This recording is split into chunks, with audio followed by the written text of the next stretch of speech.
It's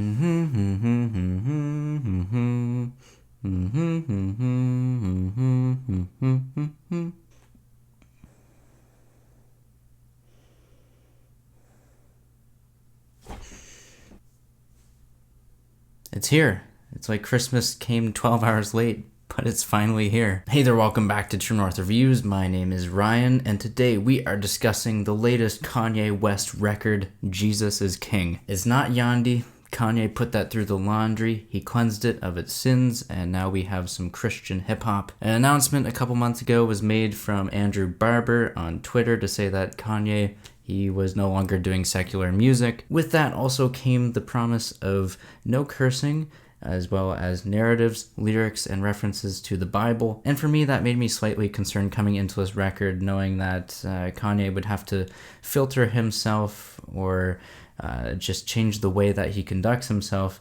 That is worrisome, knowing that he has always been an off-the-wall, eccentric kind of character. Lyrically, on his most recent solo project, Ye, he was very zany and funny with lots of memorable one-liners, sometimes taboo and vulgar. But at least knowing that Kanye has been a man of technical ability, his means to throw in tight flows and deliveries, my anxieties with this record weren't that plentiful. Plus, with West wanting to fully dive into gospel, we might have had some extra servings of expansive and atmospheric production. Kanye has always been a masterful and amazing producer, and with Jesus is King, it's another ever-evolving entry into his discography. Not quite as heavenly, divine, or meticulously crafted like Kids See Ghosts, but it is something different, and for Kanye's fans, that's something that they're always waiting for, as this album has been delayed. Now, instrumentally, gospel is familiar territory to Kanye. He had church organs on Ye. He had choruses of the choir kind on his Odyssey,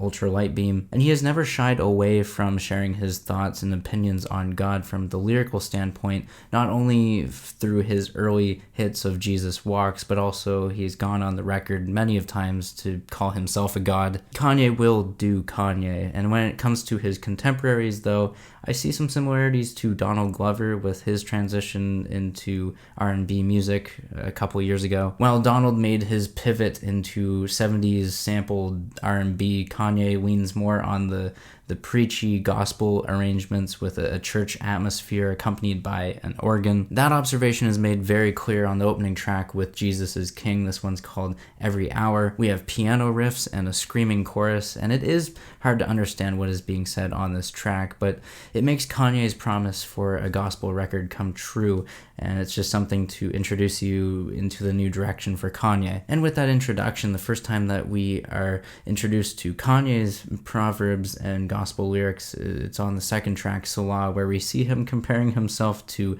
Noah and being criticized by the masses for his outspoken behavior, and that's somehow similar to Noah building the ark and everyone mocking him before the flood. Really, whatever your previous relationship with Kanye is prior to listening to this album, I feel like that's much the same as what you're going to get out of this record. If you hated everything he put out before, you're going to dislike this album, but if you've been a Kanye fan in the past, this is just another layer to his character. In other words, if you can put aside his antics and narcissistic attitude, I think there is something for you to enjoy on this album. And musically, the highlights on this record begin with the larger-than-life hallelujahs on the track Selah. It is one that is split into three parts compositionally, and it might feel disconnected or disjointed sonically, but I feel like it's woven together with some cohesion. I love the bombastic and thunderous drum rhythms that break up Kanye's flow. It's theatrical, and it's fitting that we have an IMAX movie accompanying this record's release. With its theatrical tone, Jesus is King is an album that mixes in its fair share of eerie synthesizers. Closed on Sunday is a track that begins as one thing and ends as something else, kind of like what Selah was with three parts. We have an acoustic guitar that develops into this minimal and eerie synthesizer. Some of Kanye's best singing on the project is found here, one of the catchiest melodies too. With the cut Closed on Sunday, it is refreshing to see someone like Timbaland receive some songwriting credits on this. And lyrically, I do like Closed on Sunday as well. I love the reference to the Christian-owned restaurant Chick Chick-fil-A. I feel like this is the brand of strange and bizarre Kanye lyrics that I come to expect from him, and he delivered, as well as delivering such a family-oriented song as well, being closed on Sunday. It's time for you to be with your family. As much as it's been a long journey for Kanye to become a family man, something that has always made him a unique hip-hop artist is his weird sampling. It's always been a strength for him in the past, and he packaged it into a lo-fi and very short track on this album called Follow God. He samples a 1974 track from Whole Truth. This song is called Can You Lose by Following God. And with Follow God, I feel like Kanye just has this soul hip-hop fusion that works for him.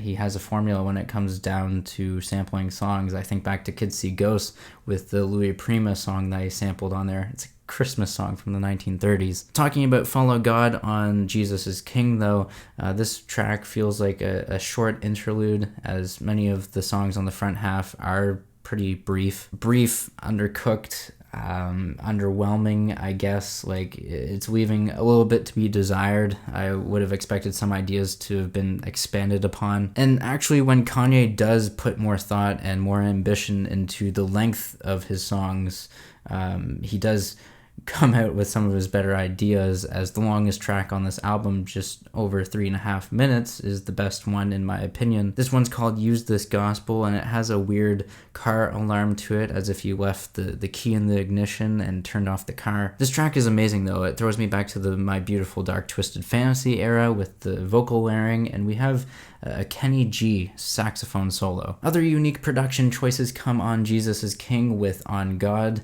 We have Kanye talking about loving thy neighbor over top of this video game 8-bit soundtrack. It's also set side by side to lush synthesizers, and the production here is being handled by Pure Born, the same producer who worked with Kanye on the 2018 track Yikes. With those songs aside, I feel like my praise for this record is kind of lost past those songs, as many of them feel like they're missing the Kanye factor. I don't know, like the goofy Kanye-isms. I think of a track like Everything We Need featuring Ty Dolla $ign, and yes, his vocals are layered and they're gorgeous. It's just nothing as spiritual as the experience as it was for me with Kids See Ghosts last year. I'm also not a fan of the ooh-hoo vocals from Aunt Clemens.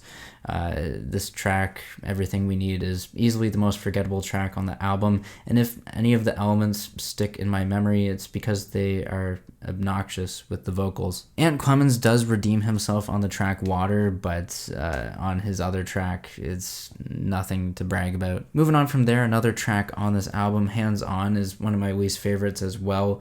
We do have a reference to On Sight from Yeezus. I like the process backup vocals on this one and how minimal the instrumental is on this one, but I feel like the flow from Kanye gets pretty stale by the 2-minute mark, and it feels like he's struggling to reach a finish line. Lyrically, he is insightful, and he's fixated on the Christian community and what they think of him, and I like that premise of this song. I just feel like it could have been made longer with different deliveries and different flows. Honestly, the part where this album loses me the most is with the closing track, Jesus is Lord. It is a short, abrupt ending, and it is interesting for Kanye to weave in some horns, and he was going to an interesting place. I just felt like he stopped before he got there. Overall, Jesus is King blends gospel with hip-hop in a way that Kanye knows best. It might not be the most necessary or monumental or groundbreaking of Kanye's career, but there are some dramatic, thrilling, and theatrical moments to be had on here. All but one of the features are amazing. The reunion of Pusha T and No Malice with the addition of Kenny G is one of the most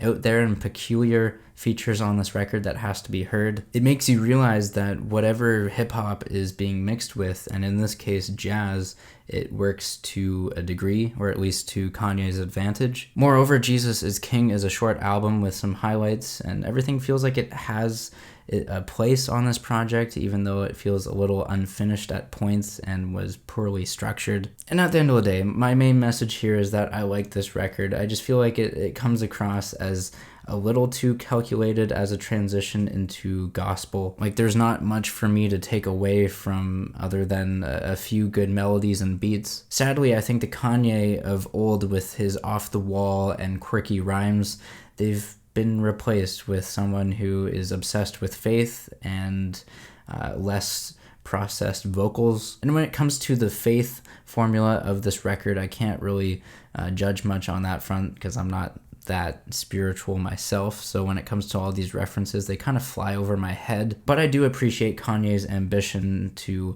evolve and change with time, even if the songs don't really connect with me on that spiritual level. Still, overall, I am feeling positive on this record. I'm feeling a 6 out of 10. I'd love to hear your thoughts. Sound off down below in the comments. Let me know what you think of this Kanye release. Was it worth the wait? Also, down in the description, you'll see some of my favorite songs. I'd love for you to share some of yours. Leave a like, subscribe if you're new in town. Thanks for watching, and as always, have a rockin' day.